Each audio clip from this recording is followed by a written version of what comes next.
Good afternoon, and thank you all for coming out this afternoon. We do have an update on very, very good news, and hopefully this will be the last time I'll have to update you other than say that everything is fixed. As we indicated yesterday, we began the process to prep the pipes to cut into them today. They did all of that last night. The collars have set. They're all set to go, and they have begun the process of finalizing the area. They're going to start digging into the pipes shortly right here, and they should be able to get the valves back on. We're looking at getting those things in and getting, there's a quick repair. Once we get the water shut off, there's a very quick repair that we can do to the valve that's been leaking just to hold it for now. And by 7 o'clock tonight, we expect to have the water fully back on and flowing through this pipe. The bypass will be set up, and then at some point in the next couple of weeks, when we get the valve to replace what's been leaking, it needs to be replaced. It can be temporarily repaired today. We will be able to use the bypass so that there'll be no effect on water service here in the city. The one thing that didn't go quite as planned today, although we had said yesterday we weren't sure how this was going to work, the valves, the gates on the side of the Bunker Hill side have held, so that there seems to be water in that part of town. But on the east end, where we were relying on the benefit tank, those valves did not hold as we expected that they would, so that whole tank has drained out at this point. So people on that side of town are experiencing a drop in pressure, and actually for many people a complete loss of water at this point. So we do expect to have the water back running by 7 o'clock tonight. That means we won't be affecting school tomorrow either. So this is all going, so far this has been going the way we had hoped that it would go, and we should have it all back up and running. Worst case scenario, if there's some problem with replacing this valve in the middle and we have to get the bypass running tonight, we should have the water back by about 9 o'clock tonight. So, but we don't expect that to happen at this point. We believe we'll have it up and running by about 7 o'clock tonight. So with that, is there anything that I missed? Or No. No? Okay. If you have any questions. For the people that are experiencing low pressure and no water, is that sort of part of that warning? You had preempted people to be Yes. So it's Yeah. almost as planned, even though it... Yeah, we had hoped it would hold better, but those are much older, and we weren't sure what they were going to do, and they just didn't hold the way we thought.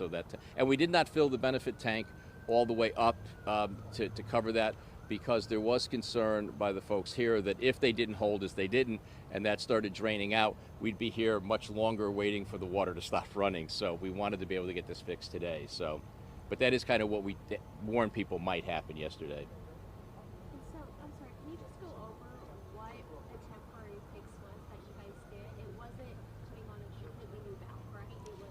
So what they're doing right now is putting in drop valves to be able to stop the water flow so that we can get to that valve in the middle. At this point, we can do a repair just so that it will stop leaking, so the water will not continue to come out. But it has to be replaced. It's it's old, and we're not going to cover it back up. So we will put the bypass in today, and then when the parts come in and we're ready to go in and replace that valve, we'll be able to turn these two valves that are being put on either side off again. The water will flow through the bypass, and there'll be no effect on the water in the city at that point. Then we can replace that valve, and once that's done, the water will start flowing through the pipes regularly again.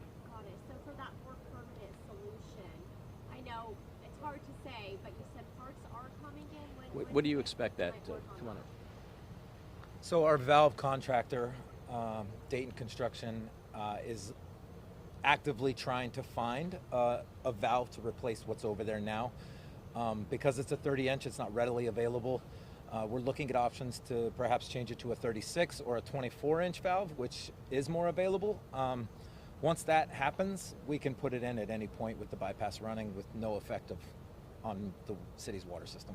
Got it. So it's just trying to find the correct valve. Got it. And just to reiterate on that, so the thinking is once you guys do this temporary fix, the permanent solution, when you guys fix that, people at home won't really notice. They won't even notice, right? Yep. Okay. Once we get the water flowing tonight, that should be the end of the water disruptions going forward, as far as this break goes. Understood. And then as far as the boil water notice for people that were affected, that's still underway, and when do you expect that to change? So once we get the water flowing again, probably sometime tomorrow, we'll do we'll do a retest of everything, and at that point, it'll take 24 hours to get the results. If they come back negative and all good, we'll remove the boil water. If they come back positive, if there's some issue with it, then we'll continue that until we can figure out what to do next. So that's part of the reason that we did not worry about canceling the boil water, because we weren't sure how this was going to play out, and we didn't want to be in a position of saying boil your water, don't boil it, boil it. It just gets, people will miss one of those things out there. So if we just left it in place, we were sure people would be safe. So. And sorry, just so I understand, positive for like what? Positive would be for bacteria. When the water pressure drops or you lose water, there's no water in the pipe, you expose, air gets in there, and that can activate the bacteria. As long as the water's flowing, that's why it hasn't been a problem for people who didn't lose pressure.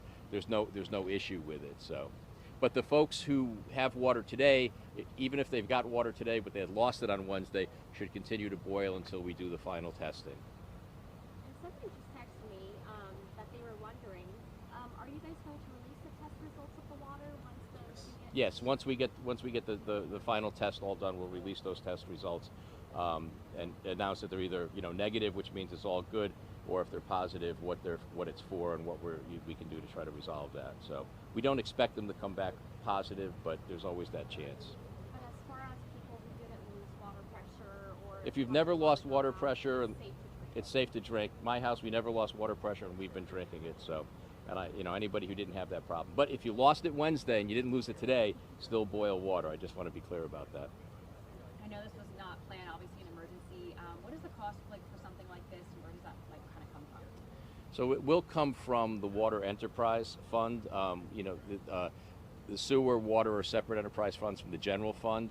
So we do have money in there that we will use for these repairs. They are emergencies. If we have to, we can transfer money, in between other line items to cover all of it. I don't know if we have an idea of what the cost of this is going to be now. Several $100,000. My guess is $500,000 to $600,000. So, going forward, as I said, part of this is driven by the fact that we are fixing the problems on Thomason Avenue by putting the lining through there. Once that's done, we are going to initiate a project to go through all of the valves, like the shutoff valves that haven't worked here. We think there's about 10 of them throughout the city. 10 core prioritized ones that we'll need to.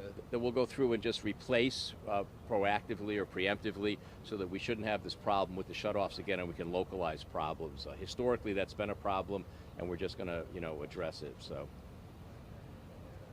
Just message to anyone who is still waiting and maybe thought it would be wrapped up early. We appreciate everyone's patience. As I've said before, I know this is very, very frustrating to everyone who doesn't have water. I think it's nerve-wracking to people wondering if they're going to have water and how long it will last. But these are just very old pipes. I want to commend Brad and the entire water department, our contractors as well. These guys have been here a lot. They pretty much around the clock. They had 8 hours today when this stuff had a set, but they've been around here working on it. And all of these different options we've tried have been designed to fix it as quickly and as painlessly as possible. Unfortunately, because of the age of the system, some of the things that should have worked did not. And so we had to go on to Plan B, and in this case, Plan C. So I appreciate the patience there. Part of this afternoon, we might have been able to do some of this earlier today, but we didn't want to cancel school again. That was critical to us. We canceled one day last week. We thought we could get through not canceling today, and so far and we were correct today, and it looks like we won't have to cancel again for this. So, but by 7 o'clock tonight, people should have water. So I just ask you to be patient a little bit longer. Sorry, my last question is, That's any okay. estimate of how many people are without water, experiencing low pressure at this point? Do you have an idea? At this point, it's a little early to tell. People just started losing pressure in water, so it would be just a guess if I gave you a number.